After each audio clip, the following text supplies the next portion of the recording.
પરાઠાની સબ્જી થઈ ગઈ છે. શું તું જાતે જમી લેસ? હે શું ખાય છે તું? જો પછી તો મેં બધું જ કામ ચાલુ કરી દીધું. પહેલાં તો ટોયસ બધા હતા એ સારા રાખ્યા અને આ ધોઈ અને તપવા મૂકી દીધા છે કે જે જરૂરના લઈ જવાના હોય ને એ જ રાખ્યા છે. અને પછી મેં મારું જો ડ્રાયફ્રૂટ લઈ આવી હતી એને એમ જ પેક કરીને મૂકવાના હતા. કોઈ જે જરૂર હોય એ બરણીઓ કાચની જે છે મારે પાસે એમાં હું ભરી દઈશ અને બીજા જે ડ્રાયફ્રૂટ્સ હોય છે એ બધા અંદર પેક કરી દઈશ, કારણ કે ત્યાં જઈને પછી મને ડ્રાયફ્રૂટને આવી સારી ક્વોલિટી ના મળે એટલા માટે. તો બસ જો આવું બધું જે મને એમ લાગે કે આ જરૂરનું છે એ બધા જ કામ હું પહેલાં બતાવું છું. અને અહીંયા મારે બનાવવાનું છે આજે ગરમ મસાલો અને પ્રોટીન પાવડર બી બનાવવાનો છે. પતી ગયો તો ઘણા ટાઈમથી. તો આ બધું પહેલાં પેકિંગ કરી લઈશ અને પછી હમણાં જો થોડીક વારમાં ફ્રી થઈશ ત્યાર પછી હું એક પછી એક કામ પતાવતા જ જઈશું અમે. તો ચલો બધું પેકિંગ કરી લઈએ. વિષ્ણુભાઈની તબિયત ખરાબ છે થોડી, તો રગડ વધારે પડે એટલે કામ બહુ આજે થઈ જાય અમારે.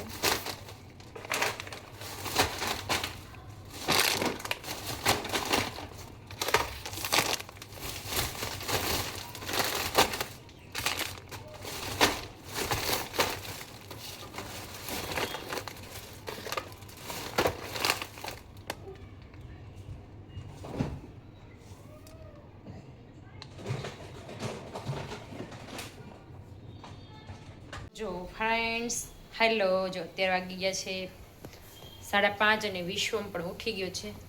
અને જો વિશ્વ માટે બને છે અહીંયા રાજગરાનો શીરો. તો રાજગરાનો શીરો બનાવવા માટે રાજગરાનો લોટ છે ને ઘીમાં શેકી લેવાનો. અને અહીંયા મેં ગોળ અને સુગર બે મિક્સ કર્યું છે. તો ખડી સાકર છે ને એ મેં એડ કરી છે અને પાણી ઉકળવા મૂકી દીધું છે. અને લોટ શેકાય છે ને પછી પાણી અંદર એડ કરી દઈશું. તો વિશ્વને શરદી બહુ થઈ ગઈ છે ને, તો એ શીરો ખાશે ને એટલે સરસ થઈ જશે, હે ને વિશ્વ? તો ચલો ફટાફટ બનાવી લઉં શીરો.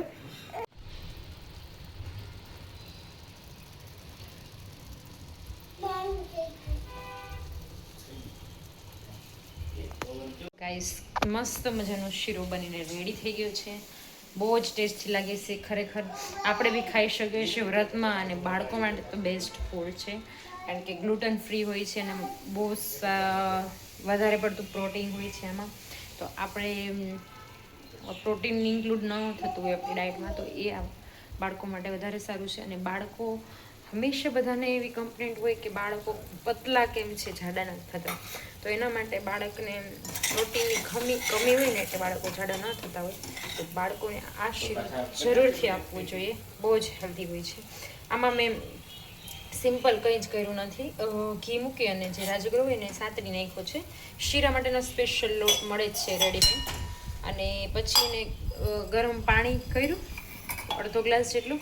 એમાં મેં થોડુંક ગોળ અને ખડી સાકર બંને મિક્સ કરીને આપ્યા છે, કારણ કે ખાલી ગોળ હોય ને તો બી ના મજા આવે, એટલે સાકર અને ગોળનો બંનેનો ટેસ્ટ મસ્ત આવે. અને થોડુંક ઇલાયચી પાવડર કૂટી નાખ્યું છે અને જાયફળ બી નાખ્યું છે. વિશ્વને શરદી છે એટલા માટે. અને પછી એમાં મેં ડ્રાયફ્રૂટ્સમાં પેલું અખરોટ નાખ્યા છે, તેનાથી વધારે હેલ્ધી બની શકે. ઓમેગા 3 હોય છે એટલા માટે. તો બસ ચલો મસ્ત શીરો બની ગયો છે. તો વિશ્વને હું ખવડાવી દઉં.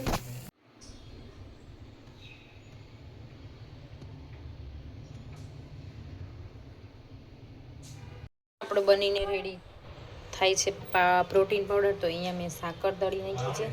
આ ઓરેન્જ સાકર છે એ ઓર્ગેનિક કે છે, તો મેં દળી નાખી છે. અને આ બધા રોસ્ટ કરી નાખ્યા છે. પિસ્તા લીધા છે, અખરોટ, કાજુ. અને સિમ્પલ જ બનાવવો છે. એ ઠંડા થઈ જાય ત્યાં સુધી મેં અહીંયા ગરમ મસાલા માટે બધા જ વસ્તુઓ લઈ લીધી છે. ફૂલ રેસીપી જોઈએ તો મને કોમેન્ટ કરી દેજો. તો જો ગરમ મસાલો અને આ બંને સાથે જ મિક્સર છે, એક સાથે દળી દઈએ. મતલબ આ પહેલાં દળાઈ જાય પછી દળીએ આપણે. તો બસ ચલો ફટાફટ પ્રોટીન પાવડર અને મિક્સ બનાવી નાખું. ફાઇનલી ગરમ મસાલો આપણો બનીને રેડી થઈ ગયો છે.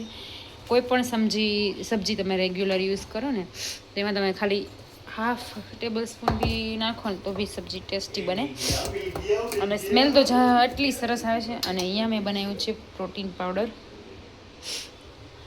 યલો કેમ બન્યું છે એનું રીઝન કહું કે થોડીક હલ્દી નાખી છે, કારણ કે હલ્દી હમણાં હવે ચોમાસું સ્ટાર્ટ થશે ને એટલે બાળકને હળદીવાળું દૂધ પીવાથી ઇમ્યુનિટી સ્ટ્રોંગ બને એટલા માટે.